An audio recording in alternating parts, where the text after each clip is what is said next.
Hello दोस्तों, कैसे हैं आप लोग। और मैं डॉक्टर राज। आज हम बात करेंगे करंट अफेयर्स का अगली क्लास आर्थ विकास एवं परिदृश्य, जिसमें हमारा आज का टॉपिक स्टार्टिंग है अर्थशास्त्र का नोबेल पुरस्कार 2022 21-22 में। जो देखिए, वर्ष 2021 के लिए जो मिला अर्थव्यवस्था के लिए नोबेल पुरस्कार,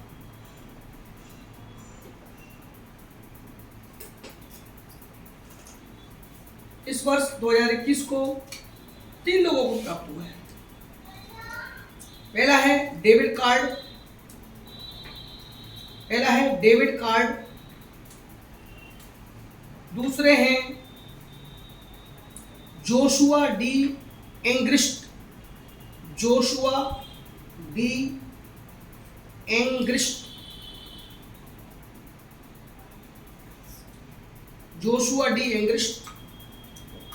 तथा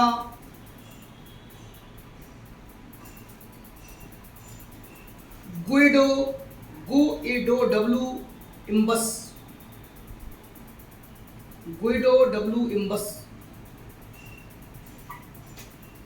इन तीनों को 2021 के लिए अर्थव्यवस्था का नोबेल पुरस्कार प्राप्त हुआ है। अब देखिए, अब बात करेंगे डेविड कार्ड को पुरस्कार काय के लिए मिला है, क्या है। देखिए, डेविड कार्ड, नोट करिए, डेविड कार्ड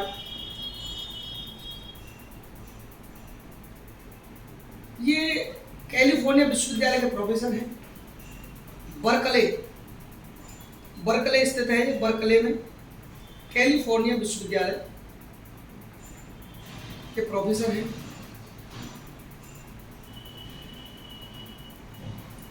अब इनको पुरस्कार किसके लिए मिला है, देखिए, यह पुरस्कार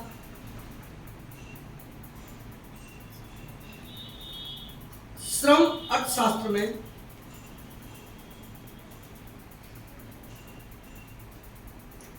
उनके अनुभवजन्य योगदान के लिए प्राप्त हुआ है।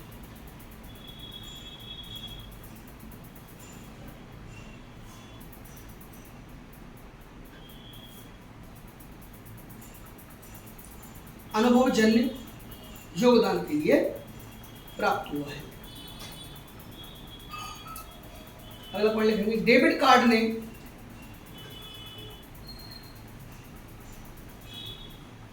मजदूरी और रोजगार के बीच संबंधों को समझने के लिए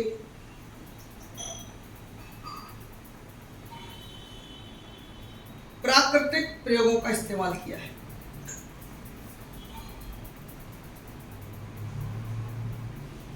प्राकृतिक प्रयोगों का इस्तेमाल किया है।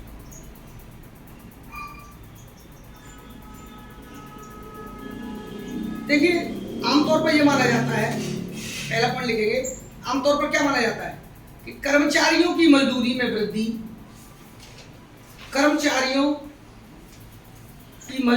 वृद्धि,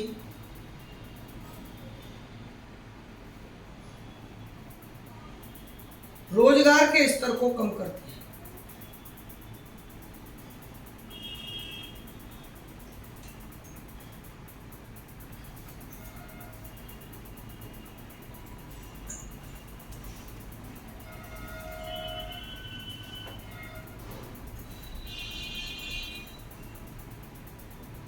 इनका तर्क यह है कि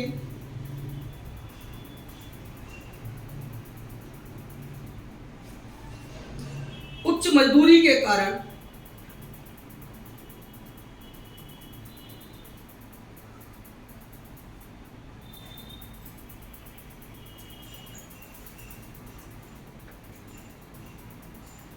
कारखानों तथा कंपनियों की लागत में वृद्धि होती है।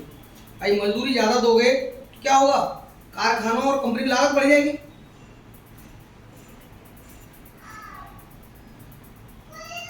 जिससे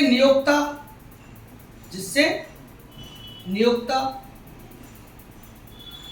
यानी एम्प्लॉयर्स भर्तियों में कमी करते हैं। भाई रोजगार में आप जो है उसका मजदूरी बढ़ा दोगे तो संख्या कम करेंगे, वो उसी हिसाब से निकालेंगे।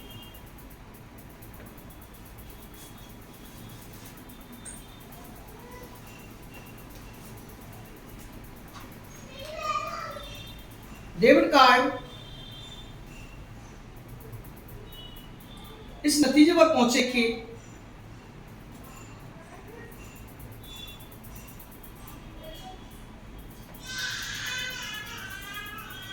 रोजगार में कमी के लिए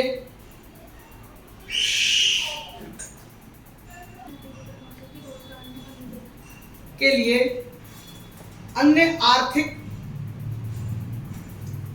तथा गैर आर्थिक कारक उत्तरदायी होते हैं।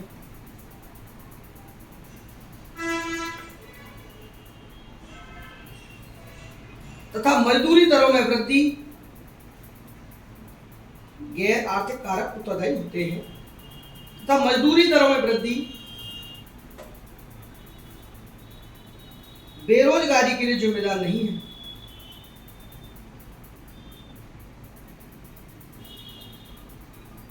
बेरोजगारी के लिए जिम्मेदार नहीं है।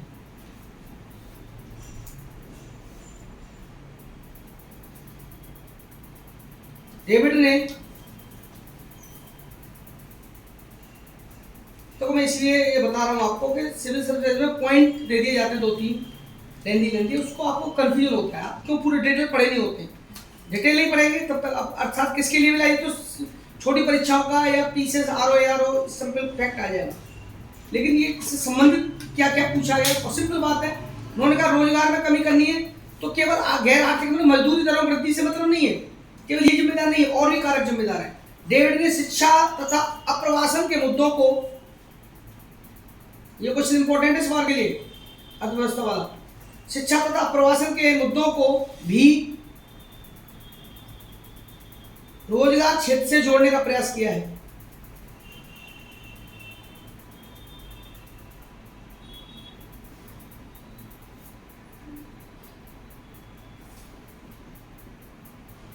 उनके प्रयोगों से यह पता चला है कि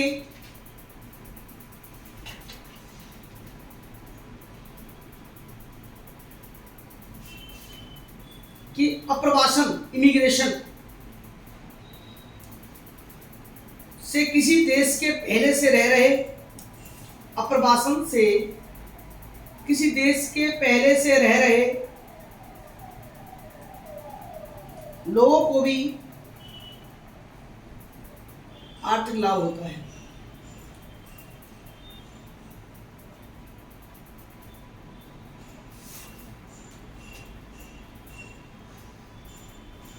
शिक्षा, अगला पॉइंट, शिक्षा को लेकर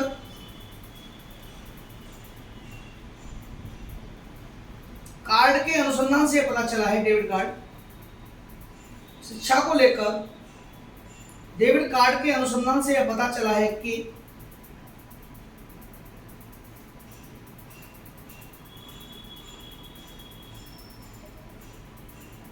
शिक्षा संस्थानों में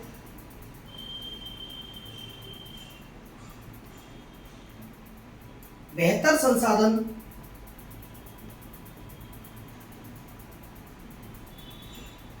भविष्य के बेहतर श्रम बाजार के लिए महत्वपूर्ण होते हैं।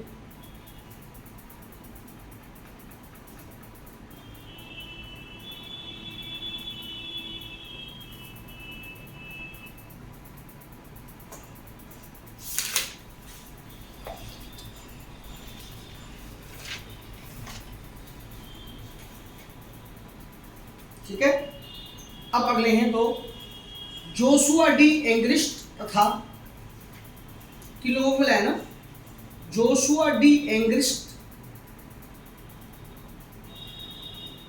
एंग्रिस्ट नॉट एंग्विश, एंग्रिस्ट तथा गुड्डो डब्ल्यू इम्बस,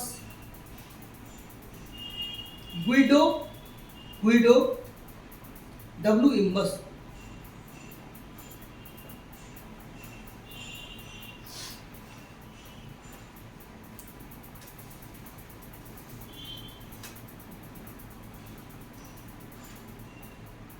ऐसे याद कर लीजिए, अब ट्रिक बता दे रहा हूं आपको। डेविड ने जुआ खेला गुड्डो के संग। डेविड ने जुआ खेला गुड्डो के संग, ठीक है। आपको इनको तर्क से याद रख सकते हैं, इनके नामों को, तीनों को। डेविड हो गया, जुआ जो शो में शो साइलेंट कर लो, जुआ हो गया, और गुड्डो गुइडो गुइडो को गुड्डो कर दो। डेविड ने जुआ खेला गुड्डो के संग।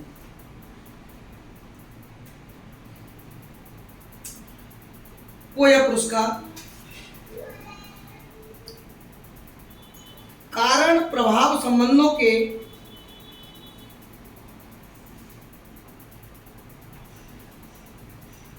विश्लेषण में उनकी पद्धतिगत योगदान के लिए।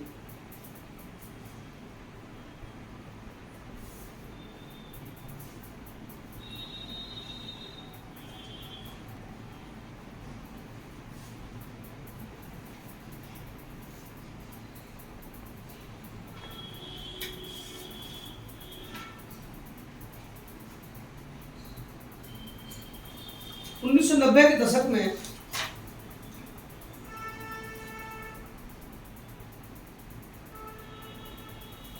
एंग्रिस्ट ने शिक्षा के स्तर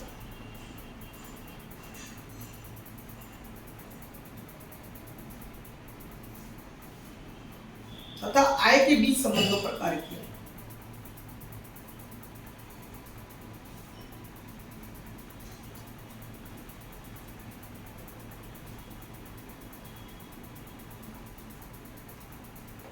उन्होंने जानने का प्रयास किया कि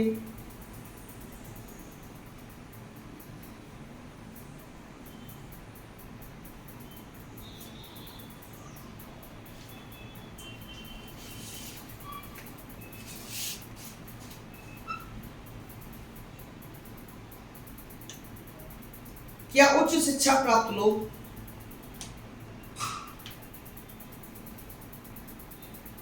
अपने जीवन में अधिक आय कमाने की संभावना रखते हैं? अधिक आय कमाने की संभावना रखते हैं।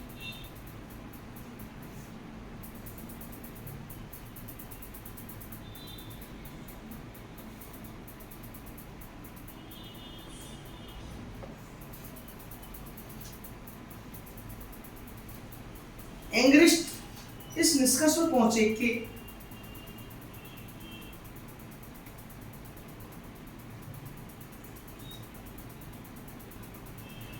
जो लोग लंबी अवधि के लिए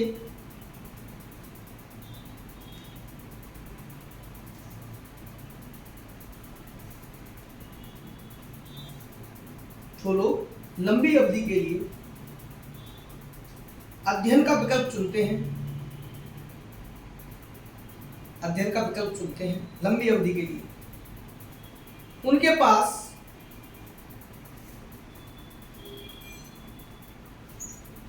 विकल्प के रूप में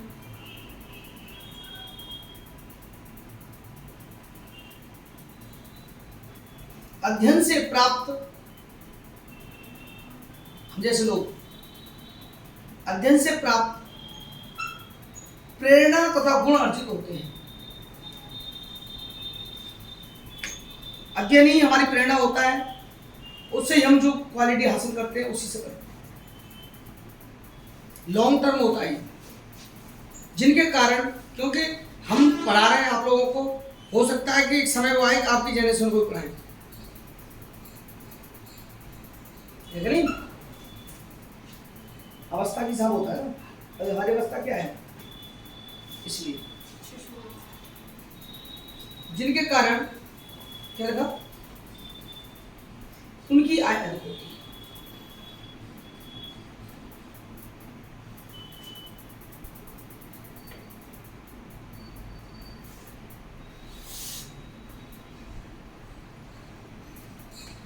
अगला पॉइंट अब लिखेंगे, इसकी स्थापना कब हुई थी? अर्थशास्त्र के क्षेत्र में नोबेल पुरस्कार की स्थापना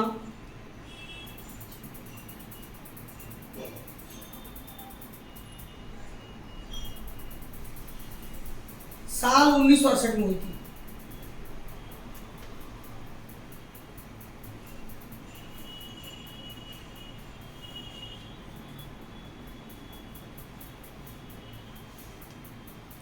अब देखिए, ये तो अर्थशास्त्र पुरस्कार हो, इसका आधिकारिक नाम क्या है?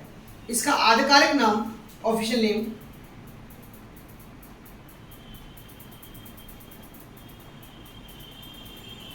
अल्फ्रेड नोबेल की स्मृति में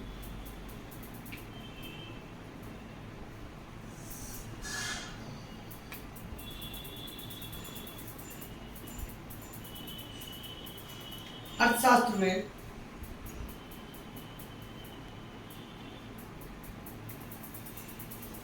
स्वेरिग्स, स्वे आधा सा हुआ है, स्वेरिग्स, स्वेरिग्स हो गया, रिग्स, फिर रिक्स बैंक पुरस्कार, स्वेरिग्स रिक्स आधा का सामने बैंक पुरस्कार।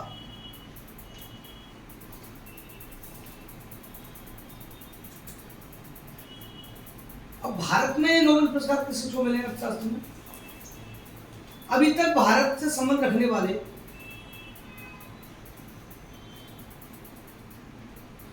दो अर्थशास्त्रियों को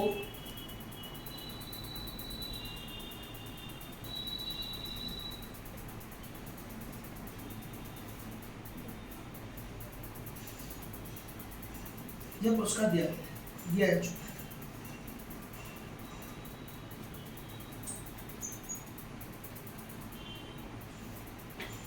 1998 में अमर्त्य सेन को,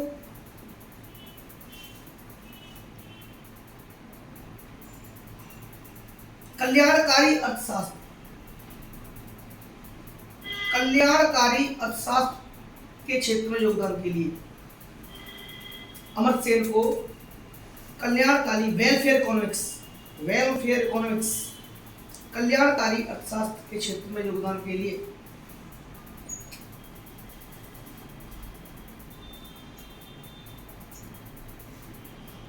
अभिजीत बनर्जी को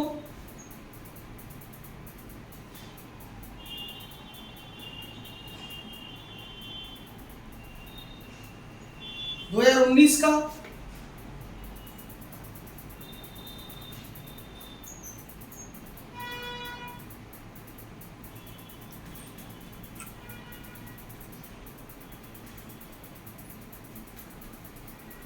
एस्थर डफलो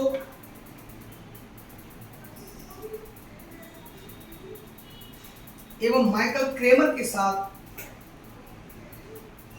एस्थर डफलो एवं माइकल क्रेमर के साथ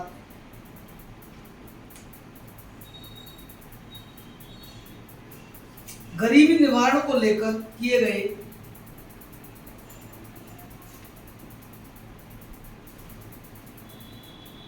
गरीबी निवारण को लेकर किए गए, इंग्लिश में लिखेंगे रैंडोमाइज्ड, RANDOMIZED, रैंडोमाइज्ड एक्सपेरिमेंट्स।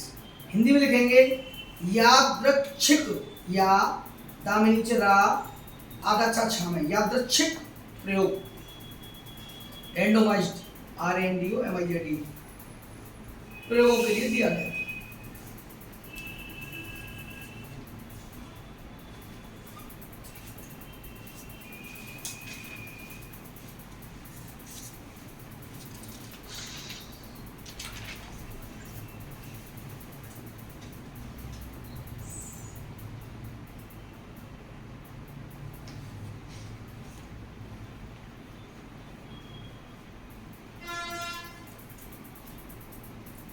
देखिए, अब है वैश्विक भूख सूचकांक।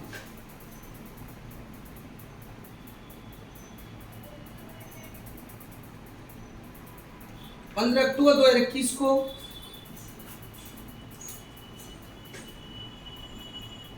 रिपोर्ट में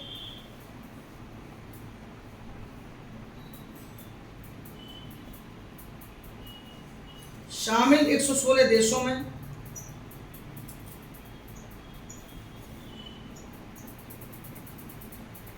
भारत को 101 में स्थान प्राप्त हुआ है। कितना गंदा है ना?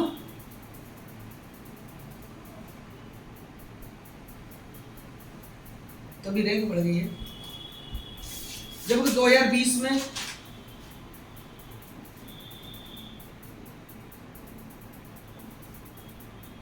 इस सूचकांक में 107 देशों में 107 94वें स्थान पर रखा गया है।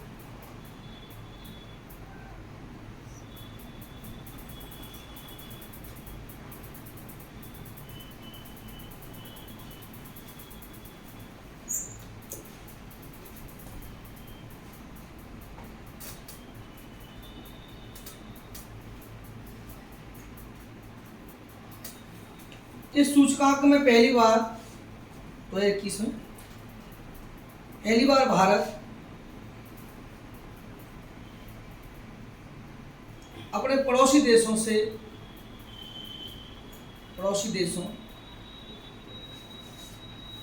नेपाल, पाकिस्तान, श्रीलंका, बांग्लादेश से पीछे हो गया है।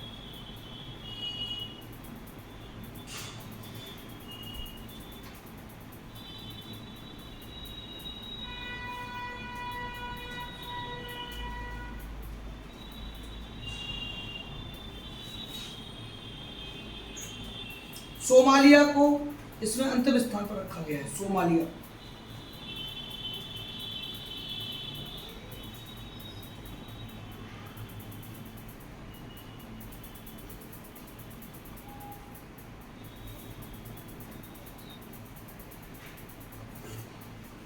उन्नीसवां रैंक अर्जेंटीना को मिली है। 19वीं रैंक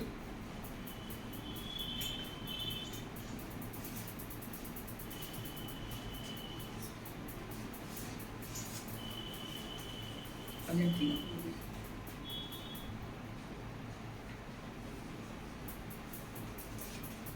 वैश्विक भूख सूचकांक 4 संकेतों पर आधारित है। आपके यहाँ कई छोटी परीक्षाओं में तो रैंक पूछ लिया तो कौन सा स्थान मिला, लेकिन इसकी रैंक पूछेंगे कौन कौन से संकेतक होते हैं। जैसे आप जहाँ कहीं करते हैं कि यहाँ भूखे लोग हैं। वैश्विक भूख सूचकांक 4 संकेतों पर आधारित है।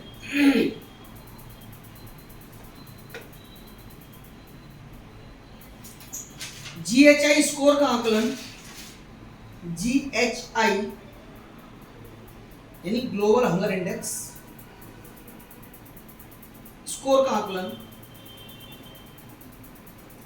0 से 100 के स्केल पर किया जाता है।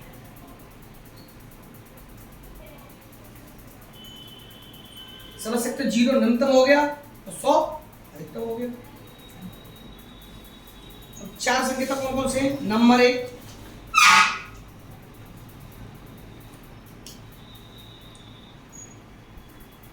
अल्प पोषण, अंडर न्यूट्रिशन।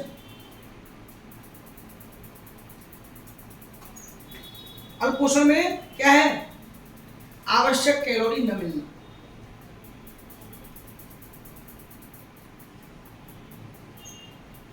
अगला है नंबर 2 चाइल्ड वेस्टिंग ऑब्लिक कम वजन, WASTING, चाइल्ड वेस्टिंग कम वजन, मतलब 5 वर्ष से कम उम्र के बच्चों के लिए इसमें देखा जाता है। लंबाई वगैरह सब 5 वर्ष से कम उम्र के बच्चों के लिए। अगला लेकिन चाइल्ड स्टंटिंग, यही 5 वर्ष से कम उम्र की।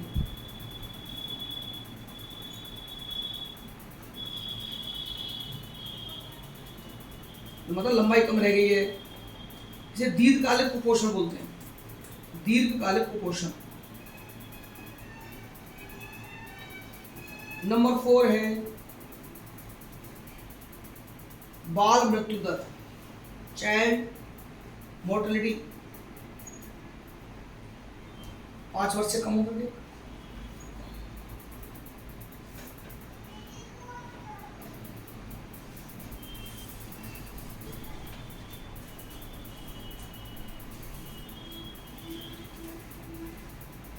सूचकांक, अगला पॉइंट लिखेंगे, किसी देश में सूचकांक राइट डाउन। सूचकांक किसी देश में भूख की स्थिति के 3 महत्वपूर्ण आयामों का आकलन करता है।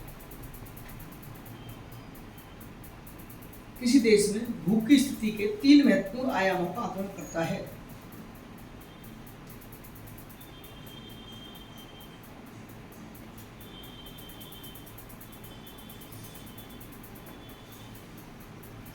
पहला बताइए, अपर्याप्त खाद्य आपूर्ति,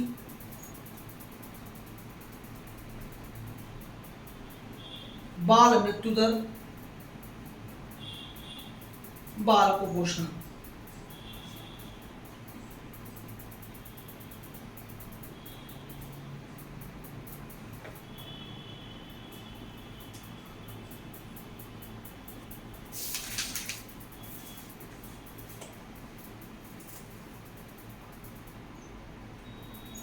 अगर भारत के बारे में रिपोर्ट देखेंगे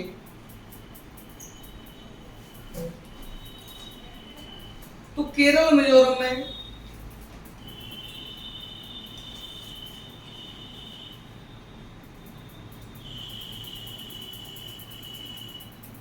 बेहतर प्रदर्शन,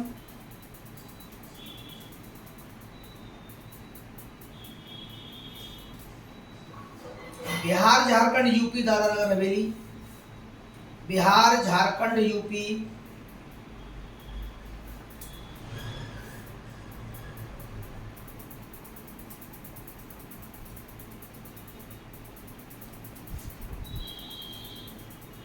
दादरा नगर हवेली में पोषण की स्थिति गंभीर है। 5% कम पाइए सर।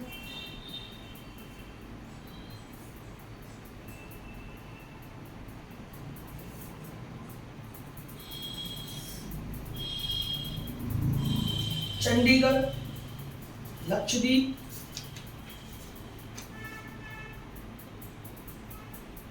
अंडमान निकोबार और पुडुचेरी।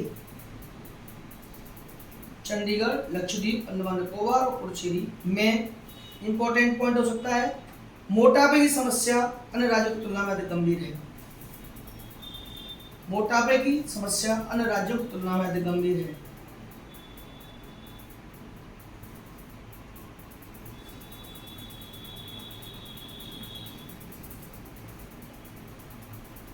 अगला चंडीगढ़,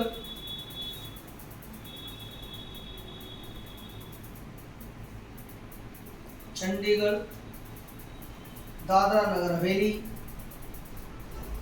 बिहार और मेघालय में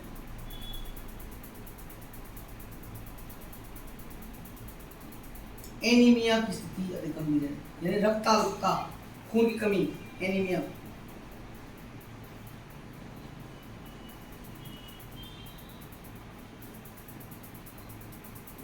जबकि मणिपुर और मिजोरम में स्थिति सबसे बेहतर है। मणिपुर और मिजोरम में स्थिति सबसे बेहतर है।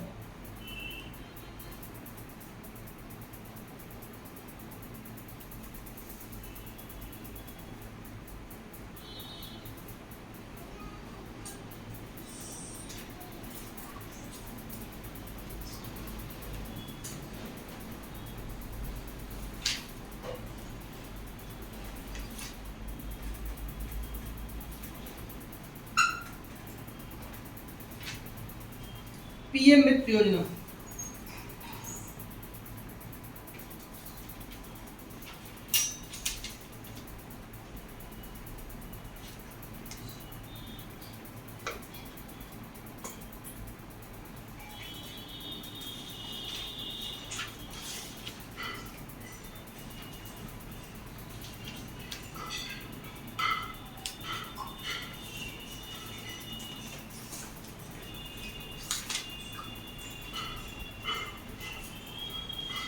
पीएम मित्र योजना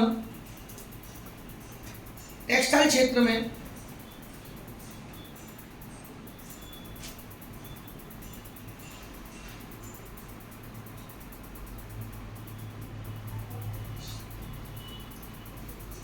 विनिर्माण को प्रोत्साहित करने के लिए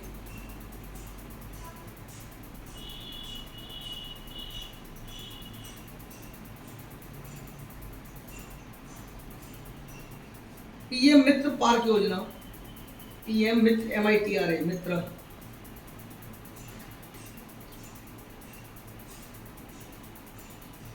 का शुभारंभ।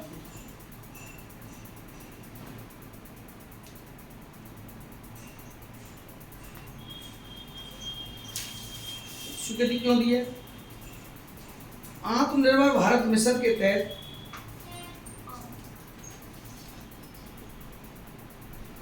आत्मनिर्भर भारत मिशन के तहत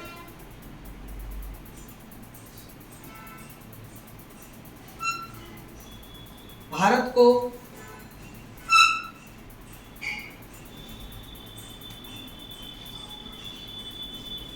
वैश्विक वस्त्र बाजार में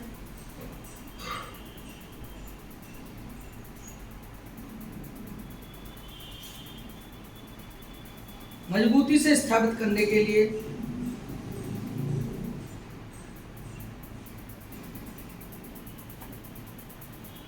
सरकार ने इस योजना को शुरू कर दी है।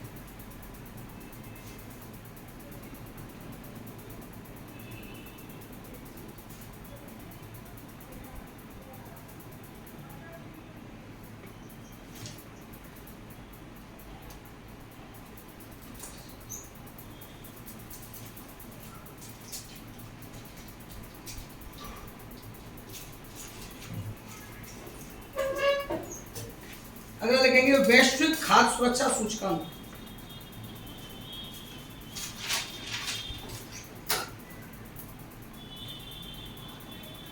वैश्विक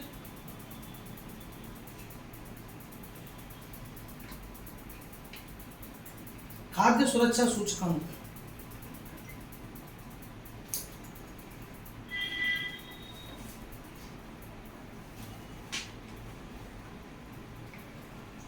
द इकोनॉमिस्ट इंटेलिजेंस यूनिट, देखिए अक्टूबर 2021, the economist intelligence unit, the economist intelligence unit द्वारा, दिमाग आपका लिखने में ध्यान नहीं, खाने में ध्यान है। आलोक का भी ये हाल है। वैश्विक खाद्य सुरक्षा सूचकांक, वैश्विक खाद्य सुरक्षा सूचकांक 2021 जारी किया गया।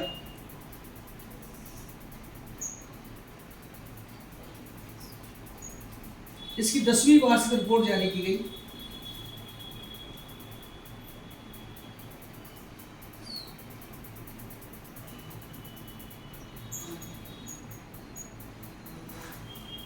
इस रिपोर्ट के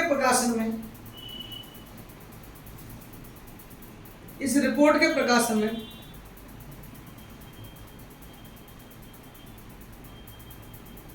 कार्टेवा एग्री साइंस नामक संगठन ने कार्टेवा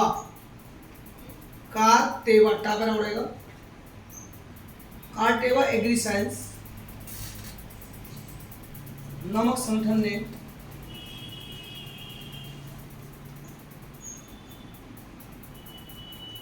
सहायक की भूमिका निभाई है।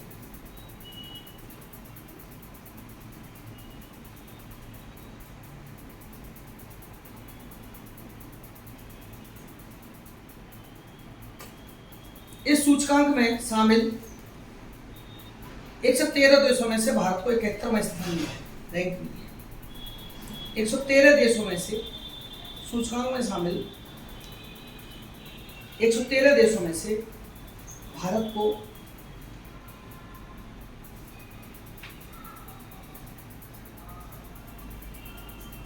71वीं रैंक मिली है, 71।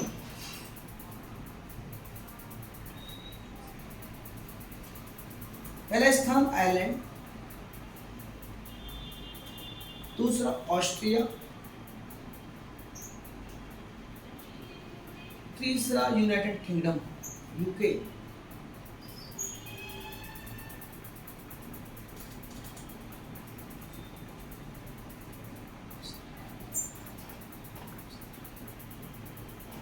इस सूचकांक के प्रकाशन करते हुए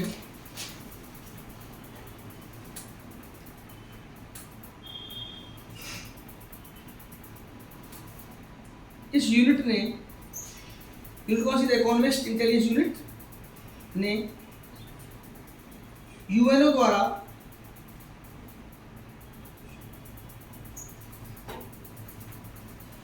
सतत विकास लक्ष्य, सस्टेनेबल डेवलपमेंट ग्रोथ, सतत विकास लक्ष्य के तहत 2030 तक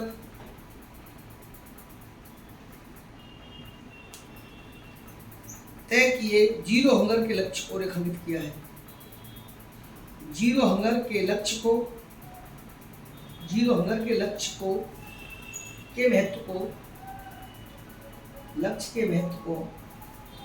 रेखांकित किया है। रेखांकित किया है।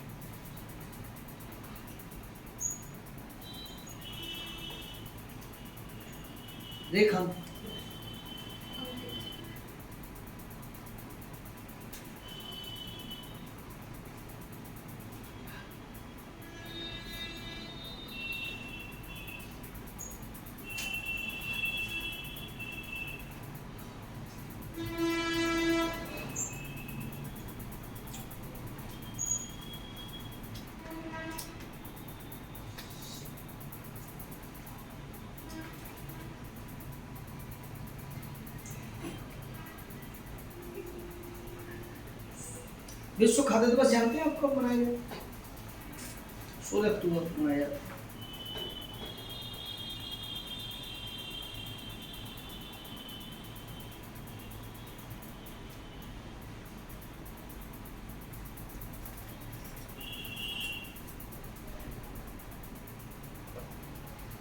एक और छोटा सा, इमरजेंसी क्रेडिट लाइन गारंटी योजना 4.0,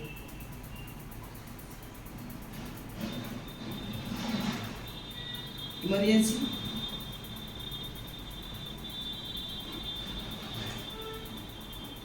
क्रेडिट लाइन गारंटी योजना 4.0, ये चौथा चरण है इसका 2022 का।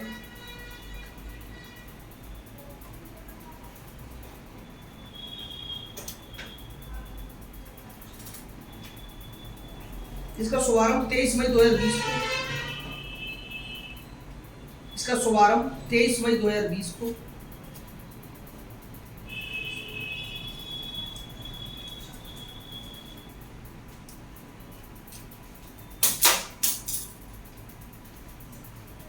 सूक्ष्म, लघु और मध्यम एमएसएमई की सुरक्षा प्रदान करने के लिए, एमएसएमई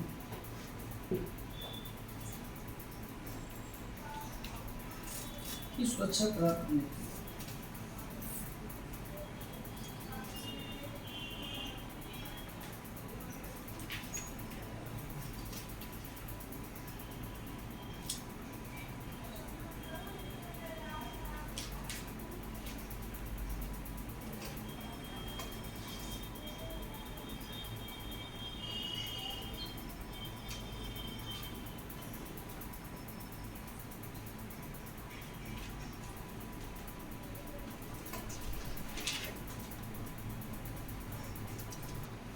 अंतर्राष्ट्रीय प्रतिभूति आयोग संगठन, अंतर्राष्ट्रीय प्रतिभूति आयोग संगठन IOSCO,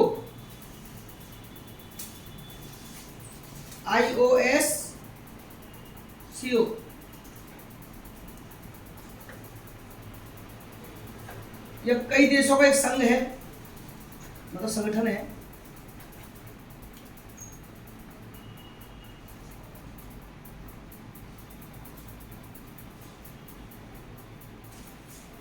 संघ कौन है?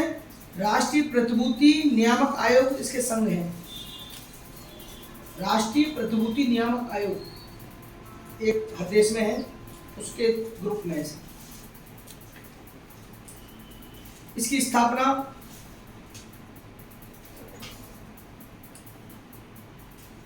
1983 में हुई थी।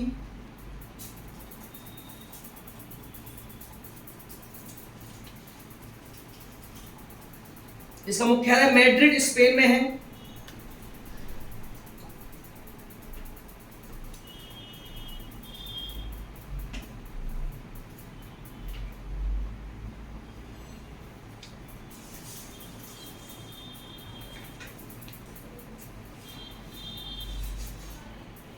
यह प्रतिभूति बाजारों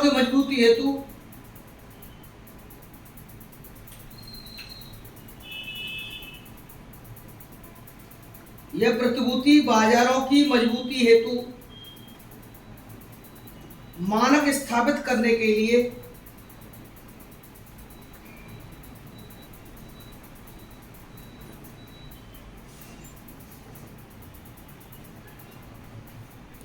G20 समूह और वित्तीय स्थिरता बोर्ड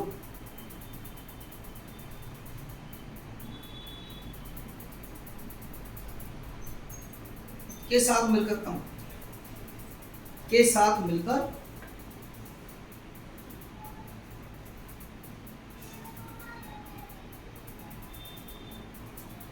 अगला लिखिए, अंतर्राष्ट्रीय वित्तीय सेवा केंद्र IFSC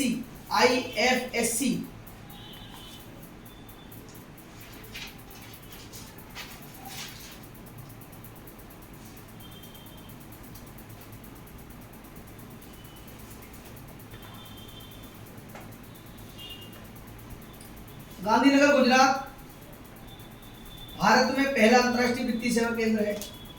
यह गांधीनगर गुजरात भारत में पहला अंतर्राष्ट्रीय वित्तीय सेवा केंद्र है। उद्देश्य लिख लीजिए IFSC का,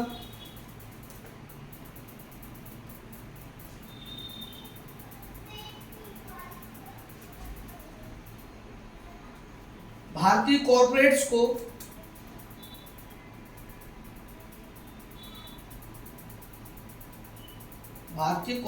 को वैश्विक वित्तीय बाजारों तक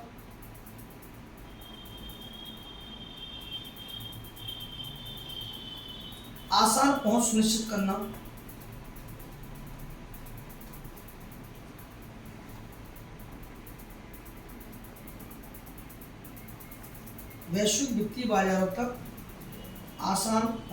करना, तथा भारत में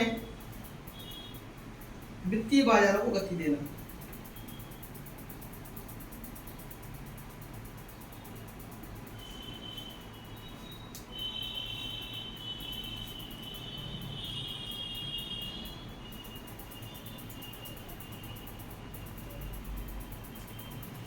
बीना पनकी बहुउत्पाद पाइपलाइन परियोजना,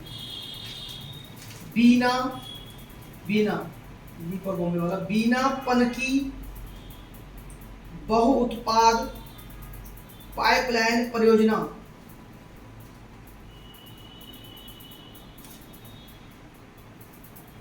मध्य प्रदेश में बीना है। मध्य प्रदेश से यूपी के कानपुर में स्थित पनकी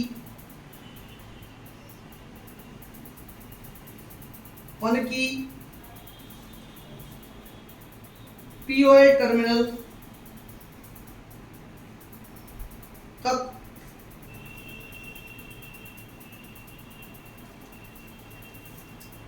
राष्ट्र को समर्पित की गई।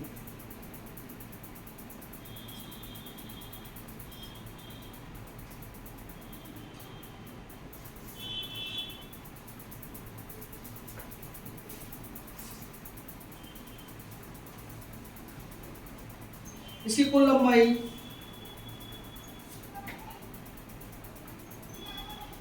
356 kilometre 356।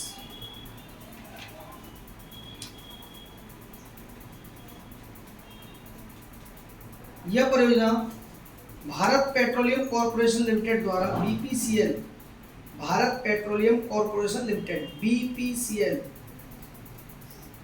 Bharat petroleum corporation limited द्वारा संचालित की जा रही है।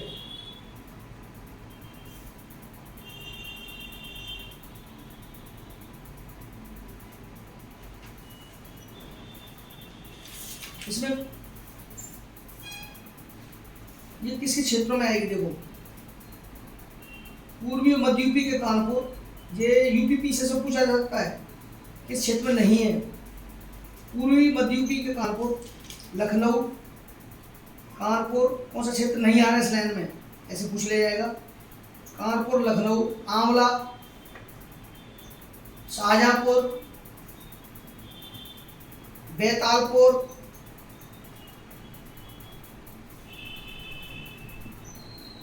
और गोंडा।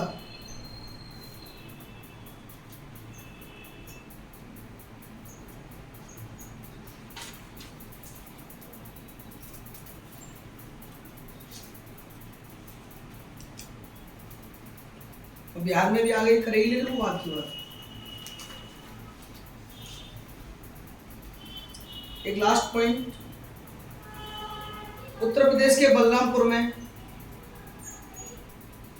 उत्तर प्रदेश के बलरामपुर में, यूपी के बलरामपुर में सरयू नहर राष्ट्रीय परियोजना का उद्घाटन किया गया हाल ही में।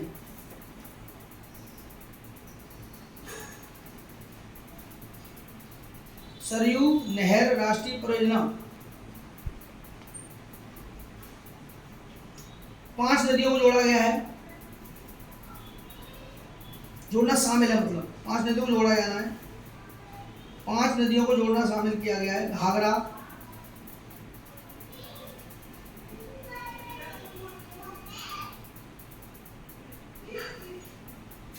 घाघरा, सरयू, राप्ती,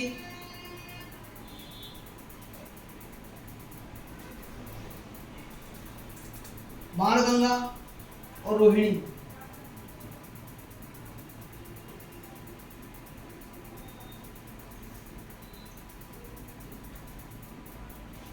नौ जिलों को लाभ होगा, यूपी के, पूर्वी यूपी के 9 जिलों को लाभ।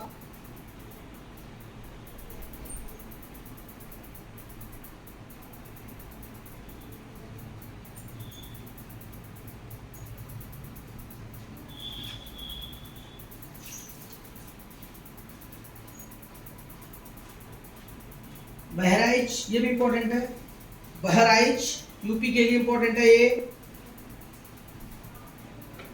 श्रावस्ती,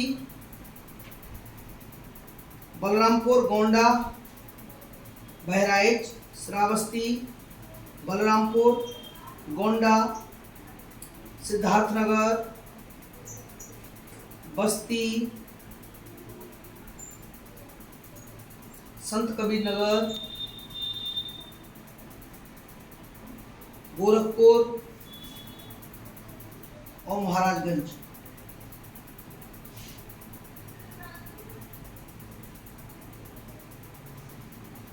इस परियोजना पर 1978 में काम शुरू हुआ था। इस परियोजना पर 1978 में काम शुरू हुआ था।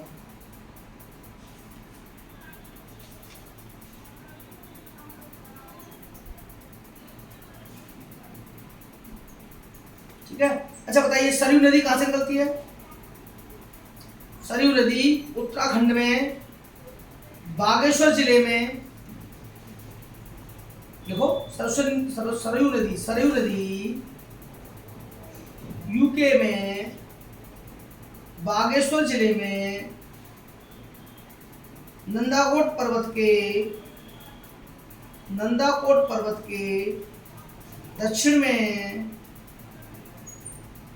एक रिज से निकलती है।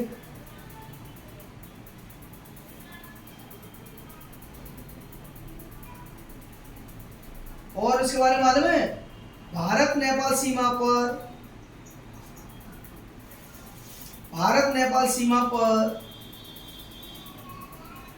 पंचेश्वर में, भारत नेपाल सीमा पर पंचेश्वर में शारदा नदी में गिरने से पहले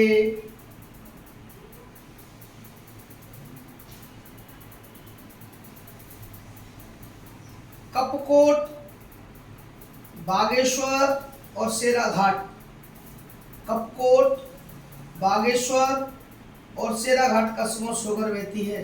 ये यूके में ऐसे क्वेश्चन आते हैं दोस्तों, यूके उत्तराखंड पीसीएस का एग्जाम देते हैं ना, तो वहाँ क्षेत्र पूछे जाते हैं, कपकोट, बागेश्वर, सेरा घाट कसमोस होकर बहती है।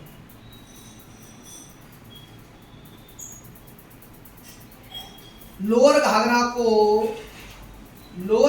को भारत में सरयू के नाम से भी जाना जाता है। आपने सुना होगा, लोअर घाघरा को भारत में सरयू के नाम से भी जाना जाता है। बताओ सरयू नदी के किनारे कौन सा यूपी का शहर बसा हुआ है? अयोध्या, राम जी की नगरी। ठीक है,